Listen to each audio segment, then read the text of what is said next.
Okay, hi everyone. My name is Matthew Brady. You can call me Brady. I'm an agricultural science major here at Cal Poly Pomona. I'm focusing in on urban agriculture, study of local food and ways to help food deserts in our cities. Has anybody here had somebody come up to you, maybe a privileged middle class person come up to you and say, organic food has no pesticides or fertilizers, organic is all natural? Yeah, you guys have heard that before? Yeah. Okay, so I want to come at you guys today to say that actually locally grown produce has greater benefits than organically certified produce. I want to throw some definitions your guys' way real quick. Local food is food sold within 100 miles or within the state that it is produced. Organic food is food grown or raised without the use of additives, coloring, synthetic chemicals, radiation, or genetic manipulation, and meeting the criteria of the USDA Standard National Organic Program.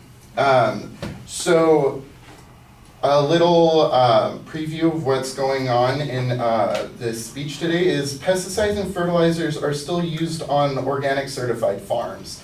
Also, locally grown produce is better for the environment. My third point would be locally grown produce can help alleviate food deserts in our urban areas. And my fourth point will be locally grown food is likely to have all of the beneficial benefits of organically certified food. So going back to my first point, pesticides and fertilizers are still used on certified organic farms. Organic does not mean no pesticides or fertilizers. There are organic pesticides actually that are banned from use in America, including arsenic, which was formerly used as a pesticide. So organic farms are allowed actually to have certain synthetic chemicals used for pesticides. And it's all on the USDA website. They have a section under organic, and it's what can't be used that is organic chemicals and what can be used as synthetic chemicals. Some synthetic chemicals would include isopropyl alcohol and peroxide, things like that for sanitary reasons.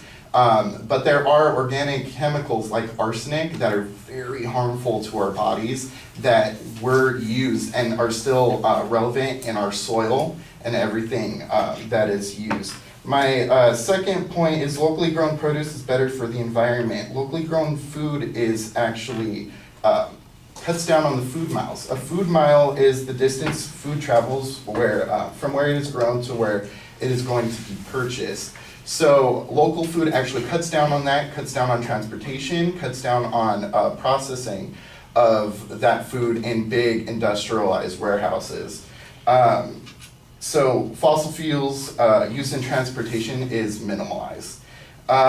Locally grown produce can help alleviate food deserts. Food grown locally is usually cheaper due to the lack of transportation costs. Also, food grown locally is accessible to more people. CLA is a nonprofit in LA that is actually managing farmers markets. And what they do is they implement Market Match. They accept CalFresh EBT and WIC checks. So Market Match is basically they match dollar per dollar up to $10. And so they're giving underprivileged families the chance to actually gain that fresh food that they want. My fourth point is locally grown food is likely to have all the benefits of organically certified food. Most local farms actually produce their food mostly organically. You just have to get in contact with your farmer, get to have a relationship with your farmer. Also, the organic certification process takes 3 years before you can actually go into the process due to lack of spraying and fertilizers put down on the soil. Also, the application fee alone is $325 just to apply. The first year's fees are $750, and the following years after that for just inspections is $375 to $575. That is a lot of money for a small farmer to spend on just an inspection. Just an inspection. That's not including the price of organic materials that they need to use, whether it be pesticides, fertilizers, seed. You have to take all of that into consideration. It's very expensive. It takes a lot of money to actually grow organically, like certified organic. So I just want you to look at that. Also, if there's overspray from a local farm in that area, and it's a non-organic fertilizer or pesticide that is blown onto your property, and your inspection comes along, your organic certification is gone. And so it's just very hard for local farmers to gain this certification. And I just want to wrap up. So pesticides and fertilizers are still used in organic farms today.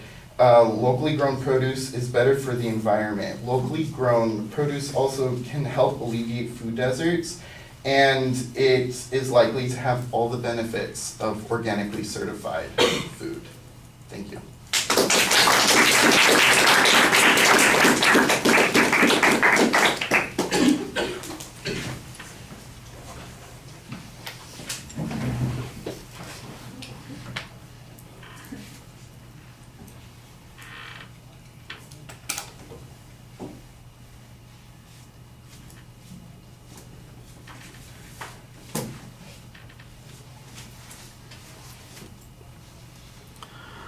All right, Brady, I think the personal introduction is fine. It gives you a little bit of credibility as you get started. That's okay. You label your proposition very clearly. You kind of explain a little bit what the controversy is because you think people might be harassed by those organic crazies. I don't know what you want to call them, people who are enthusiastic about organic. Also, I can see maybe there's a little bit of controversy there. The contents were previewed for the audience. I do think there's a little bit of ambiguity on a couple of things, which makes some of your arguments later on problematic. But organizationally, it seems like it's doing okay.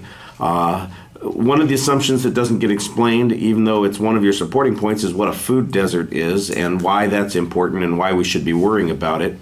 On the issue of the organic not necessarily not having pesticides, and you give us a suggestion of some of the possible pesticides that could be used.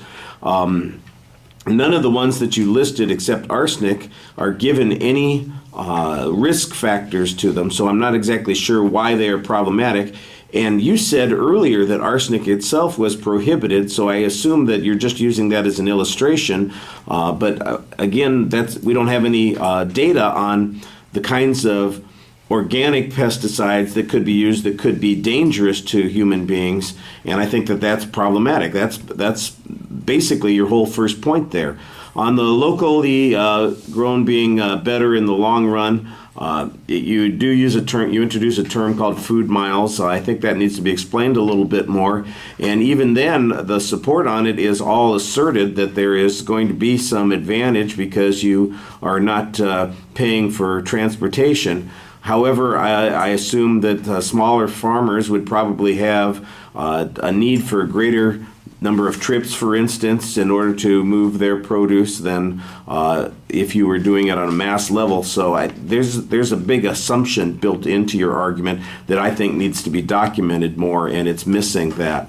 Then our third point is on food deserts, and like I said already, I'm not exactly sure what it is and why it's a bad thing, and I'm not exactly sure how this project that you talk about with the market partner marketing, that sort of farmer marketing match thing, that's all about people having access to the organics. But I kind of get the impression that the argument is really about people in low income areas not having access to fresh produce, and maybe that's what's going on there, but that's just not very clear in the argument that you've presented.